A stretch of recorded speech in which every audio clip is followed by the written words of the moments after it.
Hey guys, so today we have a super important update to the video that I posted yesterday. That is why, yes, I'm doing two back-to-back Dougherty Dozen videos, but that's just the way that it works sometimes because we have an important update from the organization MAD. Now, if you don't know why this is so important, go watch yesterday's video and then come back to this one if you're interested. If not, you can watch whatever you want, but MAD is an organization that speaks out against underage drinking, drinking and driving, those kinds of things. So I want to, they've made two statements, and I'm going to read both just to kind of fully close the circle here. But essentially, because they paired up with Alicia and, sponsored her and gave her this partnership, the people of the internet they were voicing their concerns. They were very upset because Alicia is one of the worst picks as far as a spokesperson for MAD. Her own behavior confirms so. So they responded to someone and said, "We are grateful so many people are passionate about MAD's mission and willing to share their heartfelt feedback. We know it is important to ensure our partners both represent and advocate for MAD in a positive way that brings awareness to the issue of impaired driving and underage drinking prevention. In an effort to partner with a diverse sphere of influence, we failed to do our due diligence on the back end. We remain committed to victims, survivors, and families, working to keep our roads safe. This has been a learning moment for us, and we acknowledge MAD must do better in the future." I think this is a good statement, but I am going to read the other one, like I said. But they're acknowledging that they failed to have one person. That's all that it would have taken. You take one person in your organization and you give them 60 minutes, 1 hour. Go ahead and look into this person. We're thinking about partnering with them. We want to make sure that they're a good fit for our brand. I've been saying for almost 2 years that if you're a brand or a nonprofit or whatever you are, and you want to use social media as a form of marketing. I'm not a marketing major. I don't know anything about marketing. But one thing I can say is there should be a designated person who can allocate some of their time to looking into these influencers and YouTubers. A short period of time, a few searches, watch a few of their videos, see if they're a good fit for your brand. That could be one person's job. Because I know that social media advertising is really powerful for businesses and charities and all of that. I think it's great. I love to see businesses using social media as a way to advertise their products, their services, whatever they're doing. But you have to have at least one person look into it. Social media is not a new thing. We've been doing this for ages now. Brands partnering with racists, homophobes, transphobes, people who spread crazy conspiracy theories, overall toxic individuals. Take a few minutes and see who you are partnering with. So I like their statement. Let's read the other one, and then I will give you my final thoughts. Now, this is the one that specifically mentions the Dougherty Dozen. It says, "We are grateful to members of the MAD community who brought issues related to our partnership with the Dougherty Dozen to our attention. We failed to do our due diligence. In the future, we will work harder to ensure our partners both represent and advocate for MAD in a positive way that brings awareness to the issue of impaired driving and underage drinking prevention. Effective immediately, we have ended our partnership with the Dougherty Dozen. We are also re-examining our vetting process regarding social media partnerships. We remain committed to victims, survivors, and families, working to keep our roads safe. This has been a learning moment for us, and we acknowledge MAD must and will do better in the future." So I think that's a fair response to, I'm sure, what was a huge amount of negative criticism. But that's just the way that some people learn.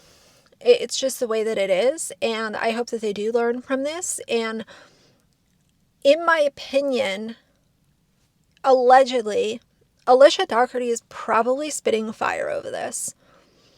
She is probably so angry that this has fallen apart and is being talked about because she has a big ego.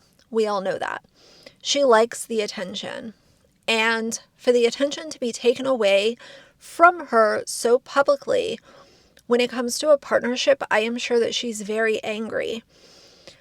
But as I said in yesterday's video, this could have been avoided by having a little bit of self-awareness. And when this opportunity presents itself, whether it's through your management company or the brand contacted you themselves, all that it would have taken is a simple adult response to say, I don't know if this is going to be a good fit. Maybe we can reevaluate it in a year because I am not the best fit for your brand. But again, everything comes back to publicity, money, clicks, views, and revenue. I did also come across a couple of articles regarding the former president of one of the chapters of MAD ended up getting a DUI. I know some of you guys were mentioning that in yesterday's video, which is just crazy. You know, when you consider the company that you work for and you're so closely aligned with, like you are doing the exact thing that they are trying to make a change against. So I will link those articles down below in case you guys are interested.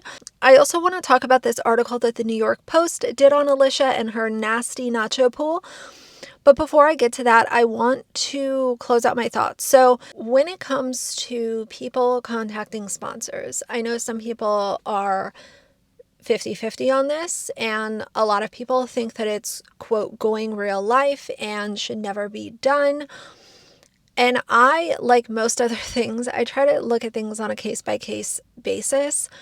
And when it comes to this situation and her partnering with MAD, it is so deeply personal to some people. There are people who have lost children and family members and friends and loved ones because somebody was driving under an influence of something. And so it's personal for them and it's painful. And by this partnership being so in your face and being advertised by somebody who doesn't give a shit about what they exhibited being an unhealthy relationship with alcohol, it is painful for people. And when people feel like they are being affected personally by what a public figure is doing, you are going to get a lot of vocal, upset people contacting the brand. And that's exactly what happened with Alicia Dougherty and MAD.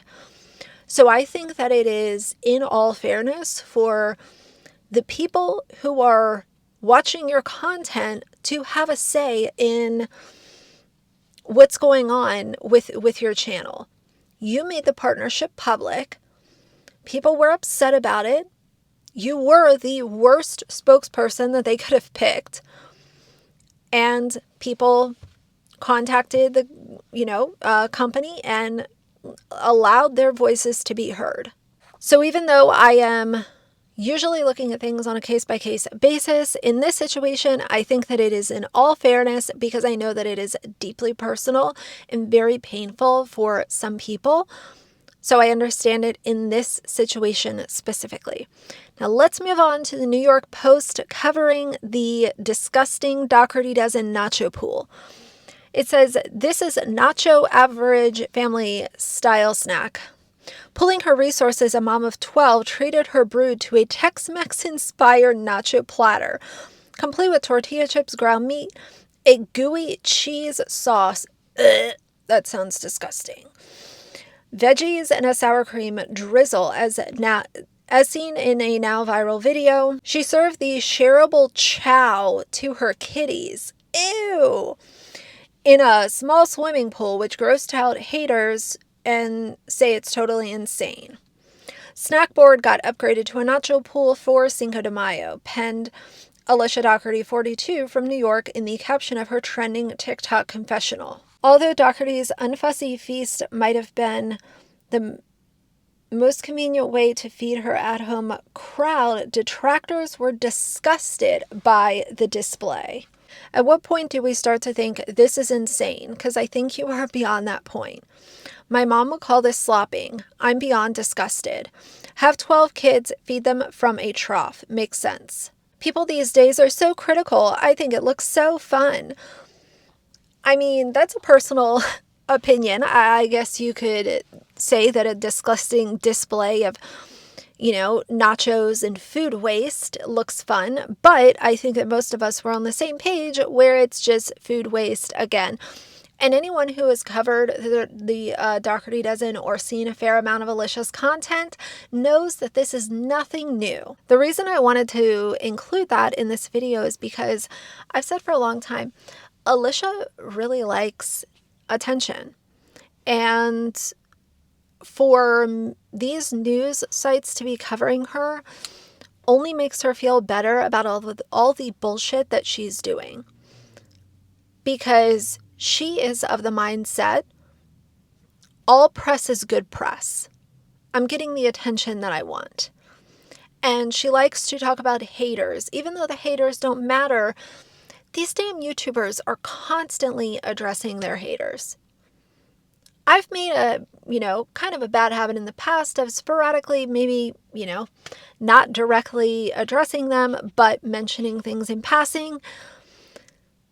But Alicia, I mean, my God, you talk about your haters constantly, even though they just don't matter. But I think they do matter because they have a powerful voice, so powerful that they did what they needed to do in order to get Mad's attention. And that is why, in my opinion, she is probably spitting fire right now.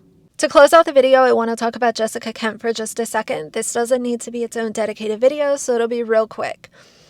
I've been sent a photo that Luke G, who has a YouTube channel, ended up putting on his channel, and it displays Jessica and Jason is showing off his tattoo. She is making a hand motion in the video or in the photo that is NSFW, and very, very alarming that she would even pose for this photo. I'm not sure what she's thinking, but I don't think she's thinking very clearly. And the change that I have seen her go through, I don't know how she's going to backpedal her way out of this one. I don't know how you're going to be able to explain so many issues and sweep it under the rug to keep the, quote, ride or die crew on your side. Some people might fall for it, but there are just way too many things that have been uncovered and discussed for me to believe much of what she has to say. I wish her nothing but the best, but I do hope that she can sign off the internet and heal and handle what she needs to handle, because it is beyond alarming and confusing watching all of this play out on social media. And she somehow continues to make it worse.